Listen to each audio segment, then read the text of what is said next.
बिस्मिल्लाहिर्रहमानिर्रहीम। अस्सलाम वालेकुम गाइस। उम्मीद करती हूँ अल्लाह के फजल करम से आप सब लोग ठीक ठाक होंगे। तो आज की हमारी रेसिपी है मूली का सालन।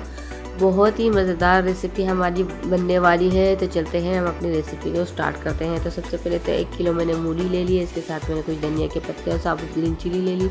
1 छोटे साइज़ की मैंने प्याज को बारीक चॉप कर लिया। 2 छोटे साइज़ के टमाटर लेके मैंने उनका पेस्ट बना दिया। लहसुन और ग्रीन चिली का पेस्ट बना दिया। मिक्स मसाला है, नमक हस्बे जायका। तो सबसे पहले तो कढ़ाई में हम ऑयल ले लेंगे। ऑयल मैंने आधे कप के करीब लिया है। ऑयल आप अपने हिसाब से कम या ज़्यादा रख सकते हैं। तो मैं ऑयल का बहुत कम यूज़ करती हूँ। तो इसमें मैंने ले लिया लहसुन और ग्रीन चिली और रेड चिली का जो है ना पेस्ट मैंने शामिल कर दिया है। और इनको हम जो है ना आराम से जो है ना तकरीबन 5 से 6 सेकंड के लिए इसको हम ज़रूर भूनेंगे, क्योंकि मूली में जो है ना लहसुन का फ्लेवर बहुत ही ज़बरदस्त आता है। तो इसका तड़का हम तकरीबन करने वाले हैं। तो 5 से 6 सेकंड हो चुके हैं। तो अब हम इसमें शामिल कर देंगे बारीक चॉप की हुई प्याज को भी हम ज़्यादा जो है ना डार्क ब्राउन कलर नहीं देंगे। इनको भी हमने सिर्फ सॉफ्ट कर लेना है। इनको हम जो है अच्छे से मिक्स कर लेंगे। साथ साथ में हम चम्मच चलाते जाएंगे, क्योंकि लहसुन जो है ना बहुत ही जल्दी डार्क ब्राउन होने लग जाता है। तो इस वजह से चम्मच हम साथ साथ में चलाते जाएंगे। तो तकरीबन जो है प्याज हमारी सॉफ्ट हो चुकी है। लहसुन का साइडों से कलर आपको दिख रहा होगा ब्राउन होने में आ चुका है। तो इसको जो है बहुत ही अच्छे से हम लोगों ने मिक्स कर लेना है। अब इस स्टेज में आके हम इसमें शामिल कर देंगे मूलियों को मैंने इस तरह गोल शेप में कटिंग कर दी है। अब इसको हम शामिल कर देंगे लहसुन और प्याज में। हम इसको फ्राई कर लेंगे। जब लहसुन और प्याज में फ्राई करने से ये होता है कि इसमें जो है ना एक हल्की फुल्की जो कड़वाहट है वो भी ख़त्म हो जाएगी, क्योंकि मूलियाँ मेरी जो है ना माशाल्लाह से मीठी है, कड़वी बिल्कुल भी नहीं है। तो इसमें जो है ना अब इसको नमक ऐड कर लेंगे हस्बे जायका। जब इसमें हम इसको फ्राई कर लेंगे और प्याज और घी में, तो इसमें से इंशाल्लाह जो थोड़ी बहुत कड़वाहट की कसर है वो भी ख़त्म हो जाएगी। तो इसको फिर हम ढक देंगे तकरीबन 5 मिनट के लिए। अगर आपकी मूलियाँ ऐसे लगे कि कड़वी हैं तो आप इसको बॉईल करके भी बना सकते हैं। सिंपल सा तड़का बना के इसको जो है ना बॉईल की मूलियों को शामिल कर दें, वो भी बहुत ही मज़ेदार होती है। तो 5 मिनट हो चुके हैं। मूलियों को हम कर लेंगे अच्छे से मिक्स। इस स्टेज पे आके हम अब इसमें शामिल कर देंगे टमाटरों का पेस्ट। टमाटरों में भी मूलियों को हम बहुत ही अच्छे से भून लेंगे। इनको मिक्स कर लेंगे अच्छे से।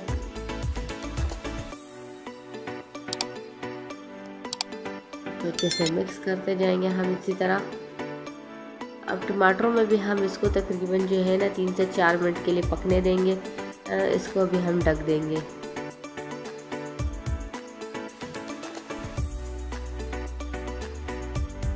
तीन से 4 मिनट हो चुके हैं। मूलियाँ हमारी अच्छी खासी काफ़ी हद तक सॉफ्ट हो चुकी है। तो अब इसमें हम शामिल कर देंगे मिक्स मसाला। तो मसाले को भी हम अच्छे से मिक्स कर लेंगे। आपको नज़र आ रहा होगा मूलियों का कलर कितना ज़बरदस्त और ख़ूबसूरत हो गया है। इसको हम इसी तरह मिक्स कर लेंगे। जब मसाला वगैरह अच्छे से मिक्स हो जाए तो फिर से हम इसको तकरीबन 5 मिनट के लिए ढक देंगे, ताकि जो मूलियों में जो है ना मसाले का फ्लेवर अच्छे से चला जाए। तो 5 मिनट हो चुके हैं।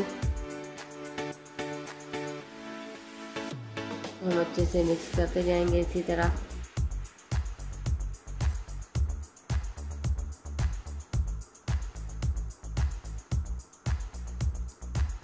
साथ में अभी हम इसमें शामिल कर देंगे ग्रीन चिली साबुत और हरा धनिया मैंने बारीक चॉप कर लिए, उसको हम शामिल कर देंगे।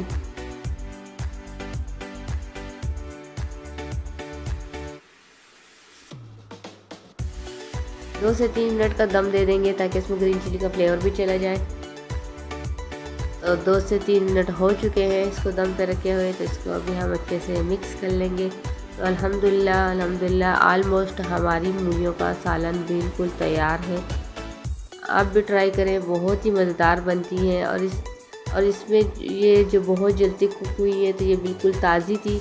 दूसरी बात ये है कि मैंने इसको बारीक शेप में जो है ना गोल कटिंग की है, मोटी मोटी मैंने नहीं रखी। अगर मैं इसको मोटी शेप में रखती तो इसको गलने में थोड़ा बहुत टाइम लग सकता था। तो मैं इसको जो है ना अभी आपको प्लेट आउट करके दिखा रही हूँ। तो ये देखिए, इसका कलर देखिए कितना ज़बरदस्त लग रहा है। तो इसका फाइनल लुक मैं भी आपके साथ शेयर करती हूँ।